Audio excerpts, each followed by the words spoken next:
Good evening and welcome to our Monday, September 8th council meeting. Call to order, moved by Deputy Mayor Lang, seconded by Councillor Jaworski. Be it resolved that the September 8th, 2025 council meeting of the Township of South Glengarry now be opened at 6:32. All those in favor? Carried. If you could please join me for the singing of the national anthem.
Are there any disclosures of pecuniary interest?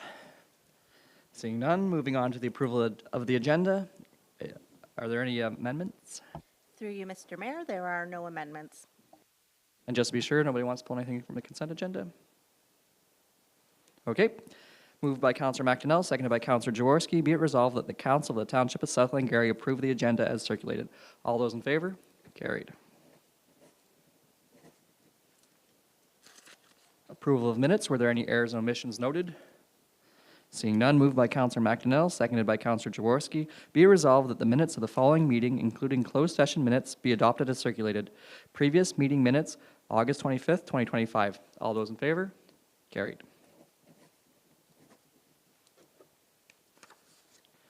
So we'll get into our action requests. 8A, declaration of surplus property, 20382 Church Street. Mrs. Haley, moved by Deputy Mayor Lang, seconded by Councillor Jaworski. Be it resolved that Staff Report 2025-90 be received and that the Council of the Township of South Glengarry declares the property located at 2382 Church Street, South Lancaster, legally described as part of lots 65 and 75 on Registered Plan 15, being Part 1 on Reference Plan 14R 1202, as surplus property to the needs of the Township of South Glengarry. Please proceed. Thank you. Good evening, Mr. Mayor and Council. So the purpose of this staff report is to request Council to declare the property surplus. As you mentioned, the property is located at 20382 Church Street in South Lancaster. It's approximately 0.15 of an acre in size, and it currently contains a single detached dwelling that's not in great state, a carport, and a detached garage, and it is serviced by municipal water and wastewater services.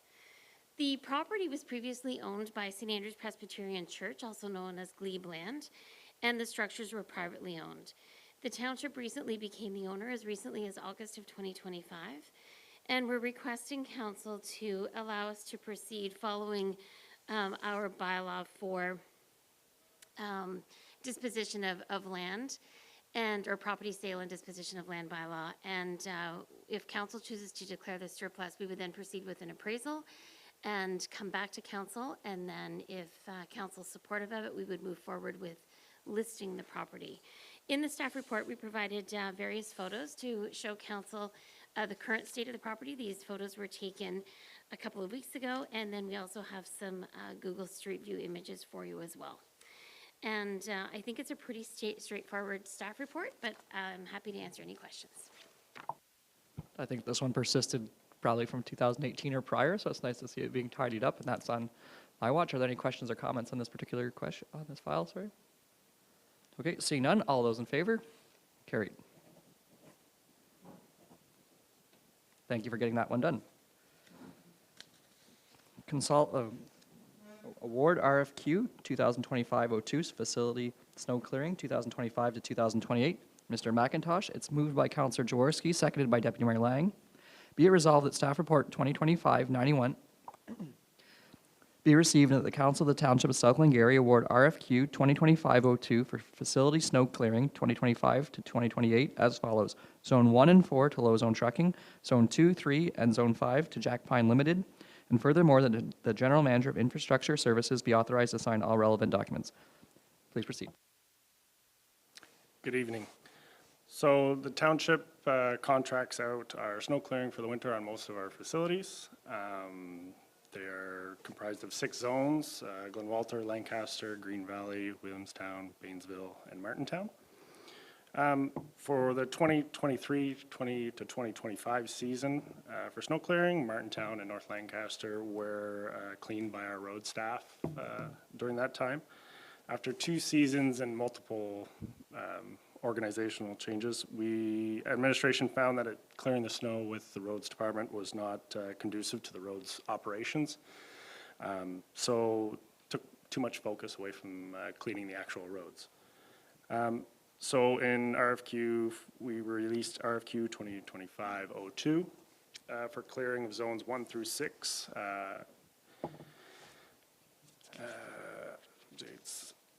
After we made some updates to the RFP based on some conversations with some of the local contractors that had previously conducted the work. We added in a extra year to the contract as well. That was another request from the contractors that it'd be a little longer.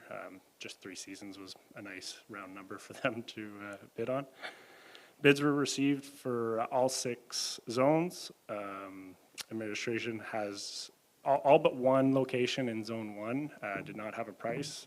Administration negotiated with that successful proponent to include a price into their submission.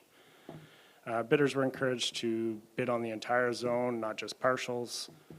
Snow clearing events were also updated to include a application of salt, something we found in the previous RFQ was they were separated. So contractors, this will ensure that every time they clean, salt will be applied. It was a point of contention. They weren't sure sometimes when to salt, when to not, as it wasn't defined previously. Another thing that was defined was snow events were defined as 2.5 centimeters and above. Just again, giving them more clarity on when they need to come out and when not to. Township received bids for all zones, and at the time of writing this report, is still negotiating for Zone 6. We're in discussions with that contractor about some irregularities. So things are progressing well, though, and we hope to have another recommendation for the next council meeting. Bids were clear, results were per zone were listed in the report. Contractors were also asked to include their annual increases year over year to give what they might see, what their cost increases might be for the year over year. Locations zone 1 through 5 will see like a 10 to 100% increase. Some of this is from adding the salt event into the snow clearing, so it went up a little bit per event. Another thing that was added in 2025 season, or in this clearing, was the addition of the sidewalk clearing in Lancaster on Military Road from Collins Street to South Beach to be completed prior to 9 a.m. We did a successful trial run this last winter from January to March, and I think it was positively noted from the businesses on Military Road, so we decided to continue with that. And thank you. Are there any questions or comments from around the table? Councillor Jaworski. Thank you, through you, Mayor McDonald. Thank you very much for the report, and I apologize for not giving you this question ahead of time, but if memory serves, when we do, for example, like grass clearing, glass cutting, We have participated in the past for, I think with the RCA, that sort of thing. And there would be, I gather, opportunity to add others into that potentially in the future. I'm wondering if that, like a joint tendering or adding in other, or contacting other entities to see if, we could make these contracts more interesting, I guess, for more bidders. I'm wondering if that's something that has been thought about or could be looked at in the future. Currently, that has not been done, but it's something we can look possibly on the next round of tendering. All right. Well, I'm glad to see Lancaster, the village, that did work out well. I think we had some equipment breakdown for like 3 days, and I don't know if everybody else heard, but I did hear about that one. So they were quite happy with what happened shortly thereafter. So it'll be nice for that, because that is the business district essentially of South Glengarry. So it's nice to keep it open that way. And the reason why everybody else gets snowplowed, because Lancaster Village did it first. So all those in favor? Carried.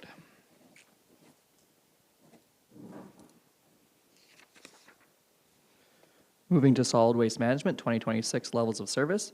Ms. McDonald, it is moved by Councillor McDonnell, seconded by Deputy Mayor Lang. Be it resolved that staff report 2025-91 be received and that the Council of the Township of South Glengarry approve the 2026 service levels for solid waste management services as outlined in Appendix 1 of staff report 2025-91.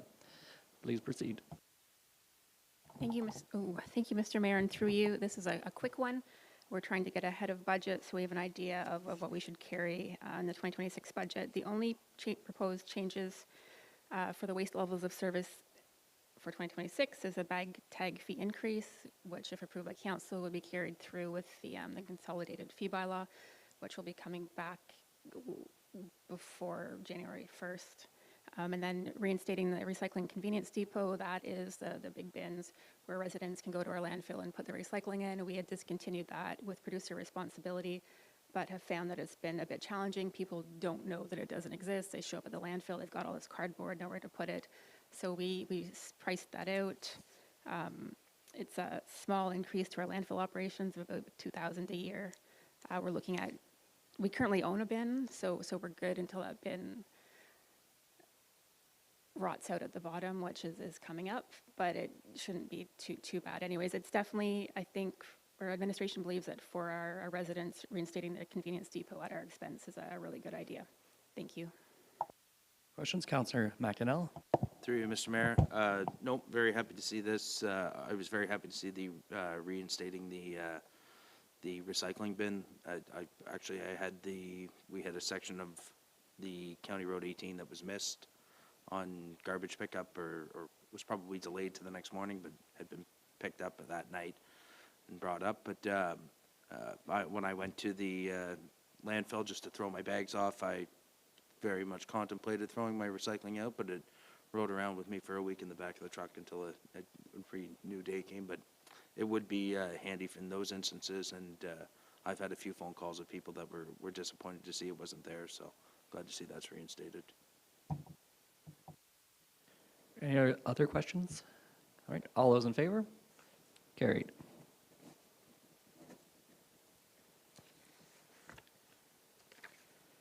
Now moving to bylaws, annual winter sidewalk closures bylaw, moved by Councillor McDonnell, seconded by Councillor Jaworski.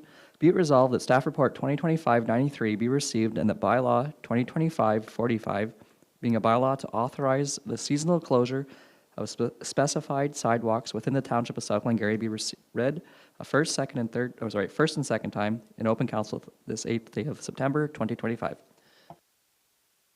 Thank you, and through you, Mr. Mayor. This is following our discussion last year when the sidewalks in North Lancaster were closed seasonally. There was some discussion or suggestion that perhaps we should consider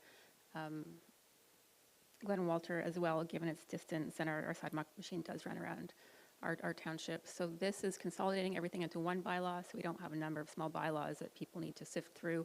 It supersedes all the previous closures. It's, in my opinion, a really easy way to come for the public to come and look and say what will be seasonally maintained. There's a list for people who like to read and a map for people who are more visual. If it needs to be updated in the future, either sidewalks added or removed, it's simple for council and for staff to understand what's going on. So again, first and second reading in case council would like to bring in or remove sidewalks from the proposed list, but this is administration's recommendation. Thank you. Thank you. Are there any questions and comments? Councillor Jaworski? Thank you, through you, Mayor McDonald. I agree, thank you, Ms. McDonald, it simplifies the information. I was curious if there was any feedback on like the North Lancaster closure from last year. Through you, Mr. Mayor, excellent question. No, it was fairly quiet. Possibly one person I heard through somebody else who talked to somebody else, but no one directly to the office. And again, I'd like to assure folks that by closing it seasonally, it doesn't mean that these sidewalks aren't maintained for walking on. It's just they're not plowed through the winter to meet the minimum maintenance, to be in compliance with the minimum maintenance standards. So like the sidewalks won't get into a state of disrepair. We're still inspecting them, like trip hazards, all that good stuff are still being taken care of. It's simply the winter portion. Any further questions? All those in favor? Carried.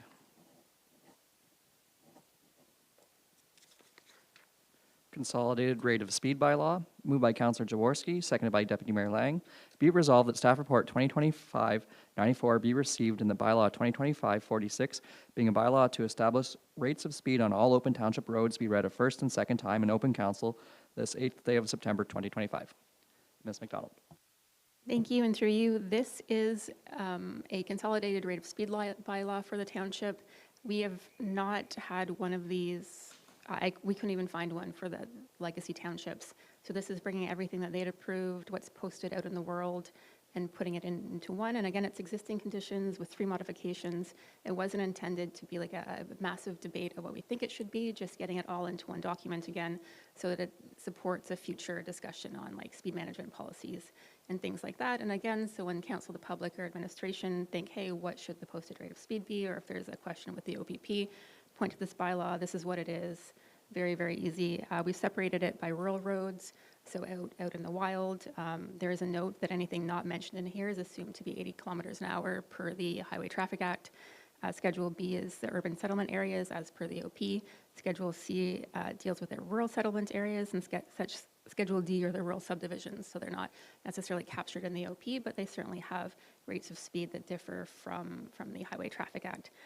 For the most part, we have 60 and 50s. I will note that in, I think it's 2014, Council in Glen Walter designated Kilkenny and Lawrence, that old Glen Walter area as a 40 zone. So that is notable because there aren't a lot of 40 zones, but I suspect that in the future, Council may want to explore expanding that in some way, shape, or form.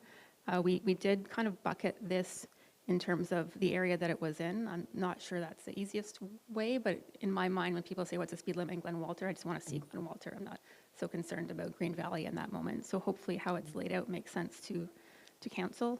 The 3 changes from existing as Glen Walter Park Road, because it wasn't defined, so it would be assumed to be 80 right now. So we've, in this bylaw, put it at 40 to match everything around it. Ray Road is posted at 60, but there's no bylaw to set it at 60. So right now that sign could not really be enforced. So this bylaw, makes it 60 to match what's been posted for probably decades. And then Lancaster Street, which is in Green Valley, it's not posted or anything anywhere. So it'd be assumed to be 80, but everything else around it is 50. So if we have 50 in this bylaw, once it's passed and put up a sign, then it would also be 50 kilometers an hour. So those we thought were 3 very reasonable things to change in an existing conditions bylaw, but everything else, again, should be as is and supports a future speed management policy. And I would note that if we look to our neighbors to the west, so Stormont, they've recently gone through and created a wonderful speed management policy that I believe is being discussed either last week or this week by their council, and it might be something that we might want to look at and kind of mirror in our own way, because it does support that 40 kilometers an hour, and it is in my opinion, a little bit more robust policy that would be similar to the defeated traffic, what was it called? Traffic calming policy from 2021. But where that policy, I'm just going to, if I may, thank you, Mr. Mayor. On that policy, we have tried to implement it like behind the scenes and see like if we had this policy in place, how would it change the township's decisions moving forward. And most of the requests that we get for speed reductions wouldn't even qualify under that policy. So it's one of the reasons that we haven't brought it back as it was written, because it would need to be reworked to be usable in a rural environment.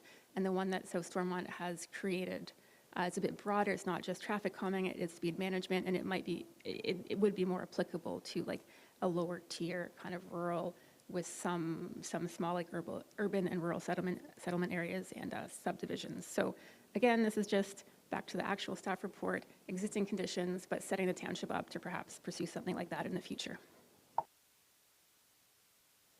Are there any questions or comments on this first and second reading? Deputy Mayor Lang? Thank you, Mr. Mayor, and through you. Yeah, it definitely gives us something to think about, and I went through it quickly this morning, but maybe I'll go again. I do find it a little bit, I don't know, this is just me personally, it would be nice if all the hamlets were the same speed, and dropping some to 40 just is going to make people like, oh, well, most of the time, and we almost always assume when we're in the villages that it's 50 kilometers. But you're going to have something you're going to have to watch out. Oh, these are 40, and it also makes another bunch of signs. So I don't know if the will's there to keep them all 50 or not. But that was the thing I got out of it, just reading it quickly there. That maybe it would be nice to keep them all at 50, then it's consistent. Well, that's a fair point. And I know that typically our roads coming into our hamlets are county roads. Naturally, they're built quite well. Ours are too, but it does encourage higher speeds. So 40 or 50, what you put on it is how the road feels. So I'm probably inclined the same way as Deputy Mayor, but I thank you for bringing this forward. Councillor McDonnell? I was going to say I was fine with that as well. I did have that same thought, albeit I think our only 40 zones are truly in that one section of Glenwalter where I don't know if you could get up to 60 in there anyways. It doesn't feel like one of those roads you can do that speed on. But that was the only reason I wasn't overly keen on bringing it forward, but I did have the same thought as well, just to keep things across the board the same. But I guess it would involve repealing a bylaw as of right now, because I think it's already, the 40, I thought you had stated, was already set by past council. Through you, Mr. Mayor, I believe this bylaw repeals every previous bylaw. I'm looking at our clerk. If you want to, so if you wanted to go forward at this point with 50 across the board, to be Like a straw poll, is there interest in that conversation? Because it seems like it's only like Bray, Lawrence, Kilkenny, and then Glenwalter Park Road, it seems, from your conversation. Deputy Mayor Lang, while you're looking, Ms. McDonald? Just a question for Ms. McDonald. Are you thinking of bringing this back next meeting? And just hopefully there's some public watching. And it would be nice to hear from some of the public that if they have concerns one way or the other. But I personally would like to keep it consistent, so it's simple for our staff, simple for everybody, But if there's reasons that the public should likely come forward and call their councillors, good chance to interact. All right, great. Then I suppose on third and fourth or third and final reading, we might suggest that might be I don't know how. You can bring it back like this, and we can make an administrative change, changing to 50 on the fly? If the straw poll is 50. If the straw poll is 50, that is? Okay. Great. So then that's something just to keep in mind, and I guess we'll see this one next meeting. All those in favor? Carried.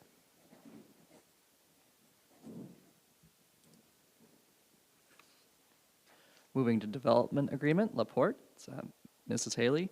And it's moved by Councillor Jaworski, seconded by Deputy Mayor Lang. Be it resolved that Staff Report 2025-95 be received, and that Bylaw 2025-47, being a bylaw to enter into a development agreement with Claude Laporte for a property legally described as part of Lot 17 Concession 1, being Part 2 on Reference Plan 14R6437 in the geographic township of Lancaster, now the township of South Glengarry, County of Glengarry, located on Fernwood Drive, PIN 6713606646, be read a first, second, and third time, passed, signed, and sealed in open council this 8th day of September 2025, and furthermore, that the mayor and clerk be authorized to execute the development agreement. And if it's not Claude, it's probably Claude. I apologize for that. Mrs. Haley. Thank you, Mr. Mayor. On July 14th, Council approved a site-specific zoning bylaw amendment for this subject property. And the amendment rezoned the subject property from provincially significant wetland and floodplain holding to provincially significant wetland, floodplain, and residential 1 exception 23. If you look at the map that's provided in the staff report, you'll see that a portion of the south end of the subject property towards the water is in residential, but there remains portions of the subject property in a PSW as well as in a floodplain. And it's really important for the developer, the owner, to respect those boundaries and the setbacks that are outlined in that site-specific amendment. That's what brought us to the purpose of a development agreement. This was not an easy property to consider for a zoning amendment, nor was it an easy property to develop because of the constraints that are on the property. In order for us to receive the zoning amendment application that ended up being approved, there was required to have an environmental impact study. There was a study, there was 2 amendments or addendums to that study, and there was also a peer review. You'll notice that in part 3 of the agreement, there's a list of many very specific conditions that are required to be followed when constructing. And without having a development agreement, it's difficult for us to enforce those conditions. The property owner is well aware of what the conditions are, was supportive of entering into an agreement, and understood that we needed to respect the recommendations coming forward. So Mr. Laporte is prepared to sign this agreement, and we do anticipate that a building permit will be applied for in the near future for this property if all is approved. Thank you. Thank you. It's wonderful to see this property moving forward. Any questions or comments? Deputy Mayor Lang? Thank you, Mr. Mayor, through you. Did we need to ask for this agreement, or are we choosing to do it to make sure that he follows the environmental assessment? Through you, Mr. Mayor, thank you for the question. We do not have to have this agreement. It is recommended to do this because of the provincial planning statements and to respect the setbacks from the wetland and to respect what's been found in that environmental impact study. You may have noticed when you've gone through the agreement that there's species at risk, there are planting that's required, there's a berm that's required, and all of it is around protecting the wetland. With site plan control not being available for properties that are 10 units or less, we could be looking at our bylaw to put site plan control in areas where we do have wetlands, but it results in us recommending to do development agreements. And you may have an existing property owner that's very willing to respect the conditions. If that property is then sold, your subsequent owners may not have the same position or may not have the same care, and this agreement will then be registered on title, and it'll also be subsequent to other property owners in the future. So I understand, I think, what you're saying, Mr. Lang, but I feel like, or Deputy Mayor, I apologize, I feel like it's the responsible thing to do to implement the policies that we're asked to do. I don't. I think it's just one more thing for them to do. There may be times, but I know the property quite well. I mow the property every year. The area that's considered wetland is all Phragmites. I've mowed it numerous times. I mowed it last month. I think we're putting something in there that doesn't really need to be in there. And personally, I don't think, I'm glad there's finally going to be a house there. I don't consider it wetland myself. I don't think it is wetland. It's underneath the Phragmites is mostly gravelly rock. So anyway, I don't know. The will of council is I'm willing to go along with fine, but I just think sometimes if we don't need to do these things, why make them jump through an extra hoop? That's my personal opinion. All right, any further conversation on that? So then we'll, as the proponent isn't willing to abide by the agreement, it sounds reasonable. Obviously, if we can diminish any red tape anytime, that's I think ideal probably for all members of council, depending on, although we have our different interpretations, right? We're all different people with different opinions on this one. Then, without further conversation, all those in favor? Carried.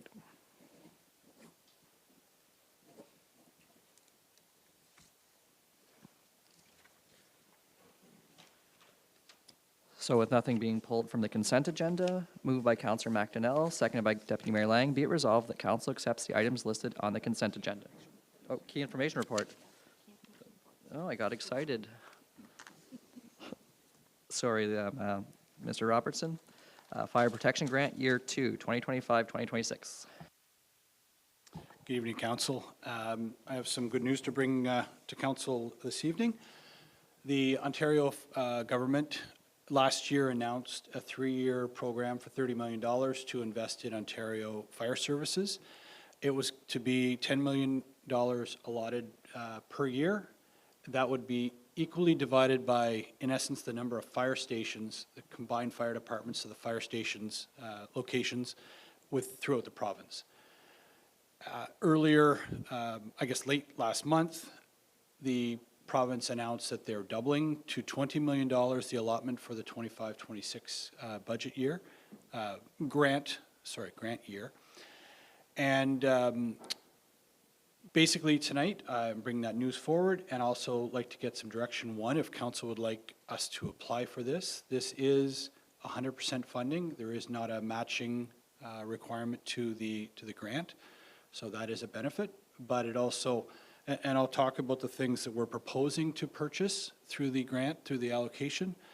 It would be a mix of replacement of existing equipment, but also some new items that we feel would be a benefit to our department, but they would be considered an increased level of service. It is some equipment that we do not have today, so I think that would be part of the conversation.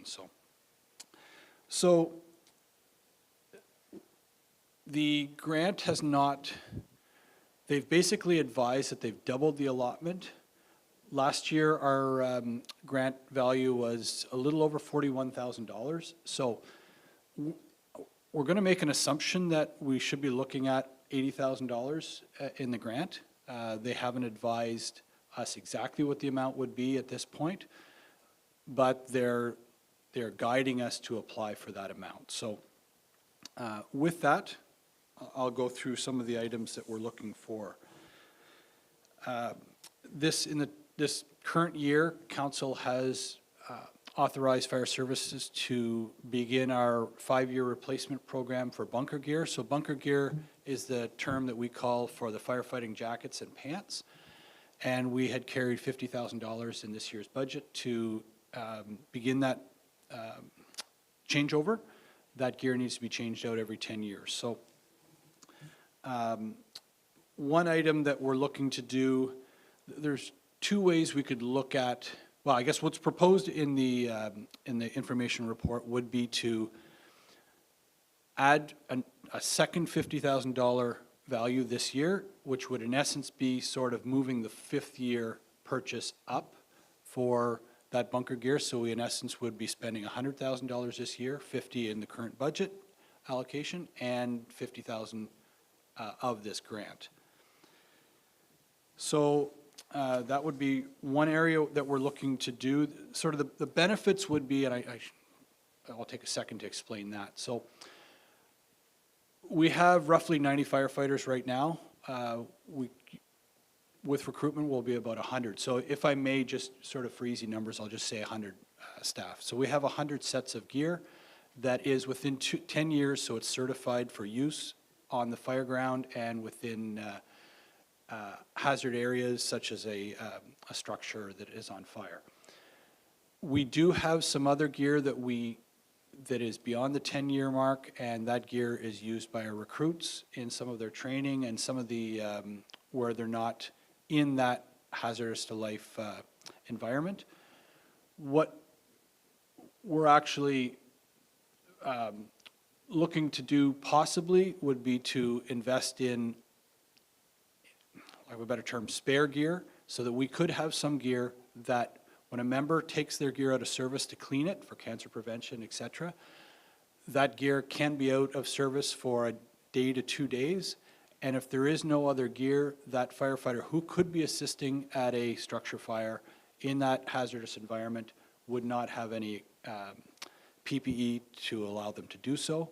If we had gear that these members could be issued during that short period of time, then we're not taking that member out of service in essence for that work. So that would be for bunker gear. In 2024, I explained to council that we were going to transition one of our trailers. It's an enclosed trailer into to a multi-purpose role, but one of the roles would, the transition role would be into a rehab unit with washroom facilities for both men and women, also cooling and heating abilities so that we can use it in various weather conditions. So that project, we've been chipping away at it. We've been spending a little bit of money. The intention always was to spend a little bit of money each year. This grant value would, this amount would allow us to speed that up and get that fully into service sooner. If I may just take a note, in the staff report, I've put values to each one of these paragraphs. I should point out that because the time frame from the announcement to the time frame that the staff report was written, and also in 3 weeks when this grant has to be applied for, it's a very condensed time frame, so we haven't had the ability to get firm quotes on some of these items yet. This in essence, I'm hoping to give council and the public a bit of an idea of where we're looking to spend and what we're looking to spend on. So the totals, the values that are provided add up to more than $80,000, but we're going to hold into that, of course, once we're allocated the funds. So if I may go back to item C, so fit testing equipment, the respirators that our staff wear in those dangerous air quality environments, they are both our self-contained breathing apparatus, face masks, and the masks that we would wear on medical responses, so N95 masks. Both of those, to ensure that those items are properly fit to the individual, we must test our individuals on a regular basis. In doing that, we historically have brought a contractor in to do that work with a piece of equipment, and it's about $3,000 a year on average that we spend testing our staff. We're hoping to invest in the equipment to do this ourselves, and you'll note in the staff report, we're actually hoping to maybe possibly partner with some of our neighboring municipalities on this piece of equipment that is actually used. It's used infrequently, but it often enough throughout a year. So more so than we'd like to do it more than once every year to 2 years. We'd like to be able to test our staff more frequently. So this once again would meet the cancer prevention meeting behind the grant. So that would be another item that we're investigating. This year's grant, 2024's grant and 25 spoke to cancer prevention being the sole purpose of the grant. This year they've added both cancer prevention, but also equipment and training to better resource fire departments to address burning or damaged lithium-ion batteries. It is something that we have a significant, the vehicles traveling along the 401 corridor, let alone e-bikes and scooters and things that are in many, many homes now. These are all batteries that when we are called to address them, they're very difficult fires to address. We need to increase our training and some equipment so that we can properly address those fires. So we would start with something here.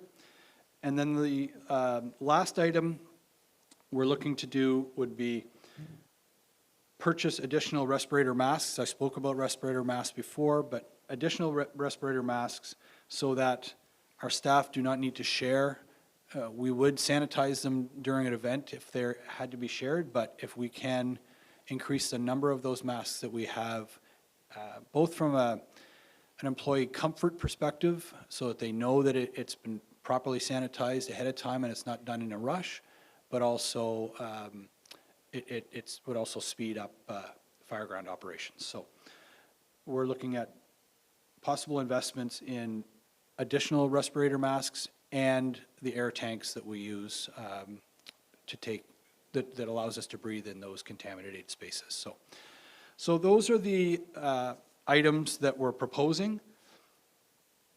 I think it's a good mix of replacement of existing equipment and also some equipment. The nice thing about a grant is it allows us to address some things that we haven't necessarily been able to address in the past, plus some things that are fairly new technologies. So I guess, one, I'd like to ensure that council is, our request is to see if council is interested in us pursuing this grant for $80,000+. Hopefully it's a little more than $80,000. And then if council is on board with some of the ideas that I'm proposing. So, thank you. Thank you. Any comments? Deputy Mang?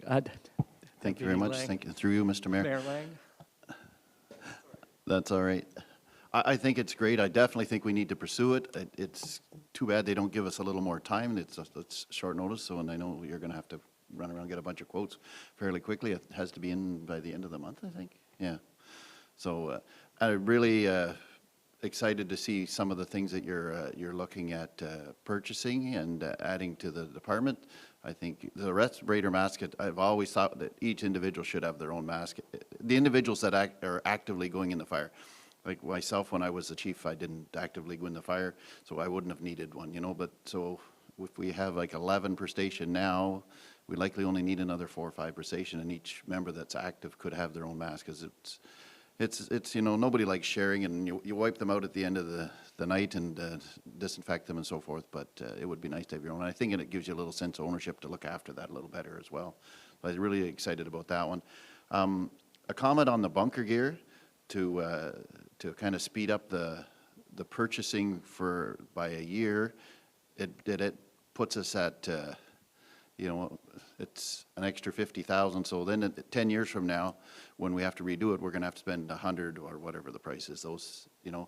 So my personal thought would be to keep our purchasing the way it is set up, that we've kind of committed to 50,000 a year, and to get that extra gear now instead of 2029 at the end of it would be to buy the extra gear now. So I think now that we have the wash machine in each station, the people, you know, they could wash their gear. They could, if we had 3 sets, you know, like small, medium, large or something, they could grab a set off the rack, the spare set, and they would still be able to participate in a fire if you get it. And they do seem to come in threes. I don't know why, but lots of times you get one day you might send your gear to wash, and then the next day is another fire right away. And, you know, so that's my only thought, would be to maybe, instead of speeding up the purchasing, keep it on track, because we know our gear was bought over 5 years last time, so we do have those 5 years to do it, and buy that extra gear you're thinking of there earlier. So, but I'm all for going for this money. All right. I was thinking the same thing as it was presented. Sometimes, you know, then it's like whenever when we merged, and all of a sudden there were 3 or 4 fire trucks, or maybe more, especially across the counties. There's like a glut of trucks bought at once, which all of a sudden have to be replaced. So keeping, like, maybe use this 50,000 and put it in the reserve, and next year we take it out. So but that's a straw poll thing. I don't know if that's what you're suggesting, or. Well, at the end there, the chief had kind of suggested that we purchase some extra bunker gear, so that, and I know the full-time guys all have 2 sets. Everybody has 2 sets, but we can't. I don't think we can afford that. It's another 250,000. But if we had 3 spares per station that are sized, you know, then it would, you know, so that would be 15 sets of gear. If we bought 15 sets of spare gear, it allows everybody to have a spare set that is actually usable in the hot zone. Where now, if we get a spare set, it's some of our older gear, which we can only use for, you know, I don't know what you want to call it, light duty, or, yeah, you're not able to go into a working fire with it. As somebody who's never been in the services, so I can't, I'll defer to your opinion, and so thank you for that. With the fit testing equipment, we had the North Stormont, North Dundas fire chiefs here, so whenever you say, like, discussions with neighbors, I don't know if they're the first ones, but perhaps even the South Stormont and South Dundas, because that 401 corridor is probably where a lot of that happens. I appreciate that. Otherwise, any questions, comments further? Do we wish to support Deputy Mayor Lang's thinking? And do you think that's viable and reasonable? Very, very much so. We would just be, what I have written in the report would be to leave that purchase for the additional equipment until year 5, because the year 5 allotment would have been bumped up till this year.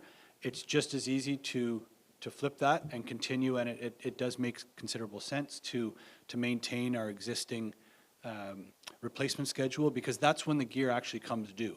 So if we were to do it the opposite way, we would actually be taking gear out of service possibly before it was actually due to be replaced at 10 years. So,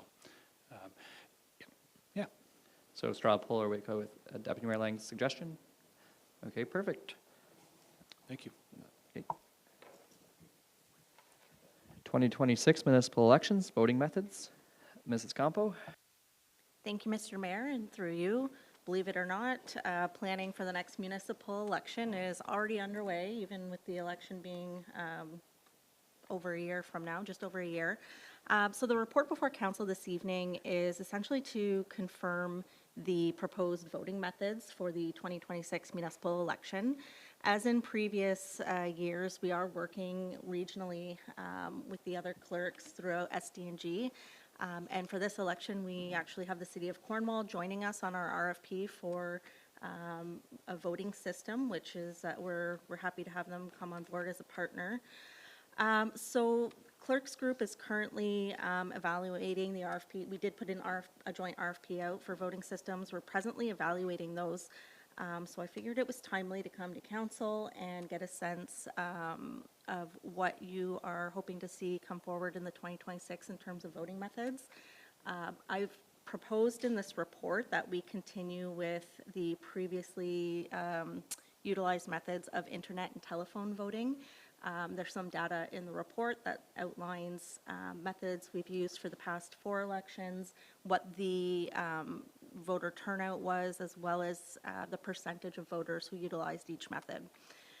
On our RFP review team, we do have SDG County's IT, as well as the City of Cornwall's procurement division. So it's been nice having those extra resources helping us as we're evaluating those submissions. Feeling very optimistic about the submissions that we have received. So basically just turning it over to council to receive any feedback that you might have. If council is supportive of proceeding with internet and telephone voting, you will see a bylaw in the near future to authorize those. And we'll continue our planning, and over the next few months, you'll start to see some elections reports coming in, some policies, and I don't know, it's what, I don't know how many months from now, May 1st is, but that's when the opening is for people to put their names in, so it's gonna come up quicker than you think. So I'll put forward to you guys for any questions or comments, but if there's no objection, then likely in the next couple of meetings, you'll see a bylaw to authorize voting methods. Thank you. Are there any questions or comments? Councillor Jaworski, then Deputy Mayor Lang. Thank you, through you, Mayor McDonald. Thanks, Ms. Campo. One thing that I'm curious about is with respect to the usage of the Voter Help Center. If I recall, there was just the one last year, and I'm curious sort of what the uptake on that was, and if we have any sense of whether folks from farther out in the township were less likely to take advantage of it. Just I want to make sure that our solution doesn't necessarily leave out, I guess, a section of the population in terms of helping them out. So if you have more info about that, maybe, I don't know, maybe it doesn't have to be today, maybe at a future date. Thanks. Through you, Mr. Mayor. So in the 2022 election, we had our Voter Help Center at the Legion in Lancaster, and previous to that, in the elections prior, we always had our Voter Help Center at the municipal office when we had the larger council chambers there. I don't have any specific data as to where voters who came into the Voter Help Center were coming from.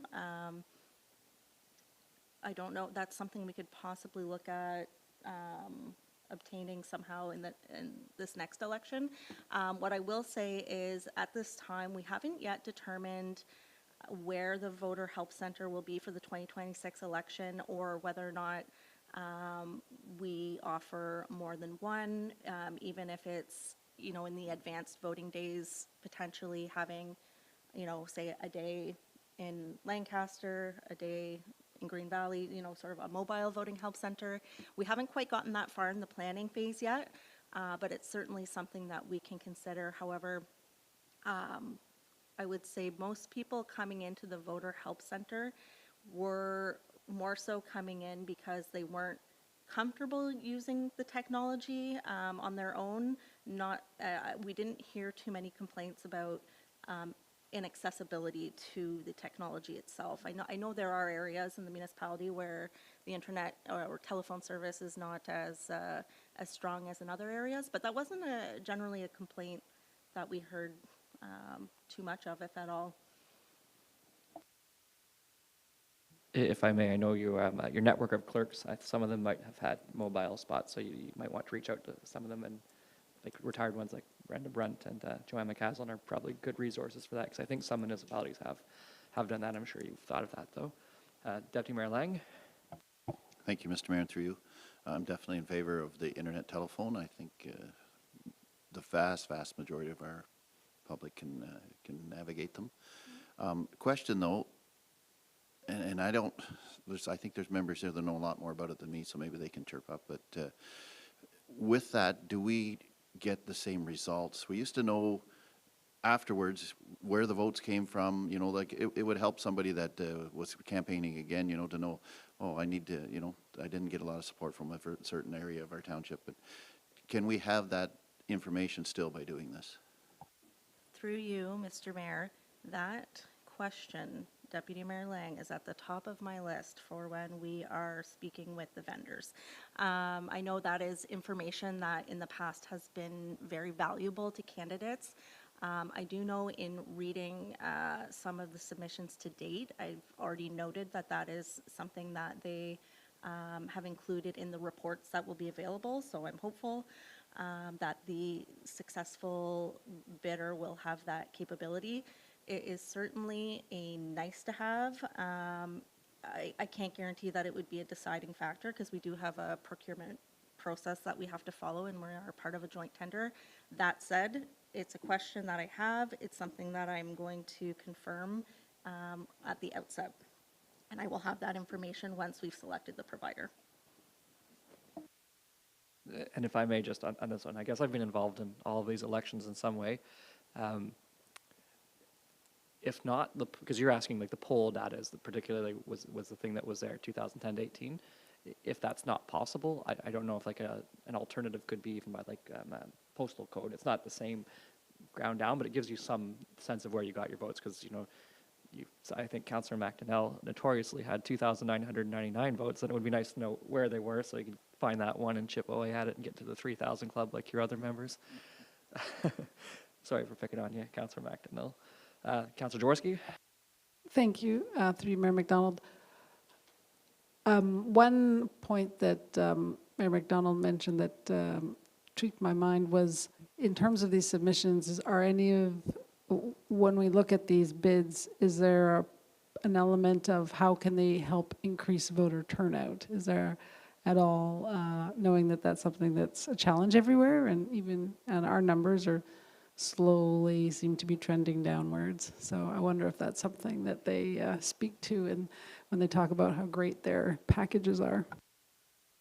Through you, Mr. Mayor, I don't recall seeing anything specific to that in my reviews so far. However, I do think that as the technology progresses, there are going to be features coming out that are going to be more enticing for voters. You know, for example, I know that there are some providers out there now who are developing apps where, you know, you can scan your photo ID and then scan your face on your phone and it will confirm your identity to add you to the voter list. So then you're not having to physically come into the voter help center to be added to the list. Whether or not that's something the provider we're going to select has, I don't know yet, but there are features coming out. And I think that's going to be something that might help entice to bring people out. Commenting on the voter turnout in 2022, we had 42% turnout, which was a decrease from 2018, but the average across the province was 33%. So we actually did quite well which is alarming when you look at those numbers. But we are going to be meeting internally more regularly now, planning for the election, brainstorming some creative ideas to try and get that number up because, yeah, it's disappointing to see that number going down. And if you recall in the last election, our team was really passionate about trying to get that number up with our SG Breaks 50 campaign, and we'll see what we can come up with this time around. One other thing I did want to comment on, Mr. Mayor, was in terms of the Voter Help Center and people who might have difficulty with internet or telephone voting. Something else that we want to look into for the 2026 election is potentially some touch screens for voting, because what we did find was some of the folks coming in, especially some of our more elderly folks, had a harder time navigating a mouse or a touchpad on the laptops with the laptops in the Voter Help Center. So I'm hoping to find some touchscreen options as well to help increase that accessibility and kind of take the fear of technology down a little bit. All right, thank you. And just because I felt I picked on Councillor McDonnell, I shouldn't have done that. He did beat me by 700 votes last one, so I picked on him, but he trounced me in terms of numbers. All right, any other questions? Okay, moving to the consent agenda. Councillor McDonnell, or moved by Councillor McDonnell, seconded by Deputy Mayor Lang. Be it resolved that Council accepts the items on the consent agenda. All those in favor? Carried.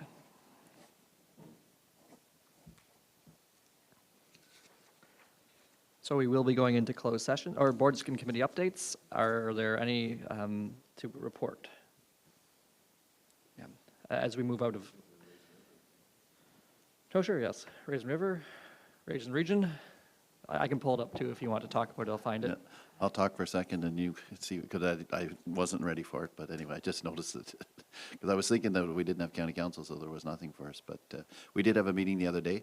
One thing I will mention about the meeting, we've formed a committee to advise us on finances, budgeting, our reserve policy, this sort of thing. And the committee's been active over the summer, 3 meetings, and came back with recommendations at our last meeting. And I think we're positively looked at, and I think it's a good move moving forward. So, anything to add?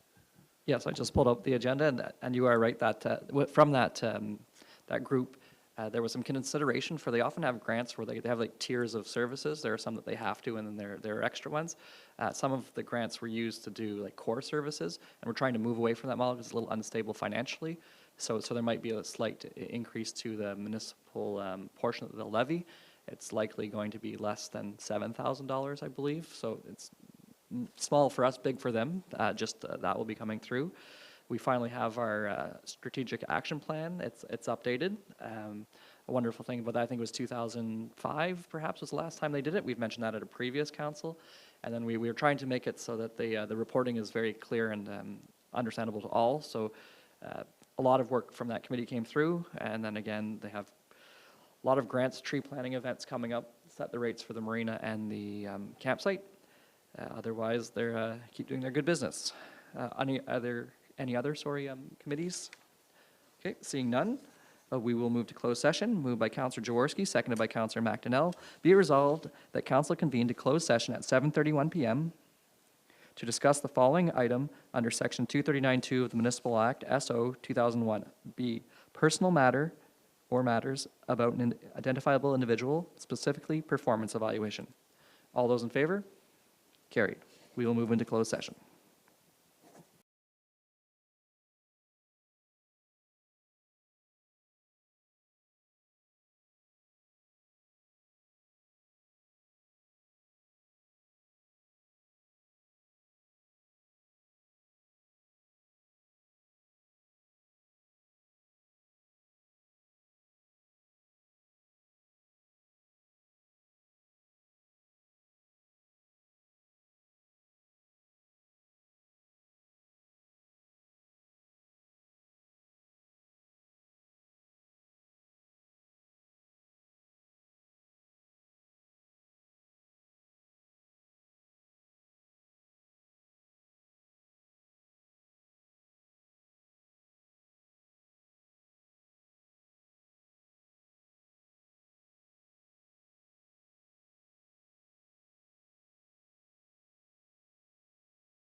So coming out of closed session, moved by Councillor McDonnell, seconded by Deputy Mayor Lang, be it resolved that council rise and reconvene into open session at 7:59 PM without reporting. All those in favor?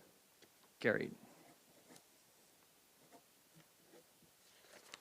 Confirming bylaw, moved by Councillor McDonnell, seconded by Councillor Jaworski, be it resolved that bylaw 2025-48, being a bylaw to adopt, confirm, and ratify matters dealt with by resolution, be read first, second, and third time, passed, signed, and sealed in open council this 8th day of September 2025. All those in favor? Carried. Before closing, Deputy Mayor Lang, is there any cook-off coming up that you wish to mention? I don't know how many tickets are left, but the Rib Fest is at the museum this coming weekend, so if you can make it. And I believe you are one of the chefs. I don't know if you, what you call it. I will be cooking, yes. I don't know if I will win or not, but I'm going to try. Best of luck to you. Okay, adjournment, moved by Councillor Jaworski, seconded by Deputy Mayor Lang. Be it resolved that the Council of the Township of South Glengarry adjourn to the call of the chair at 8 PM. All those in favor? Carried. Have a good evening, everyone.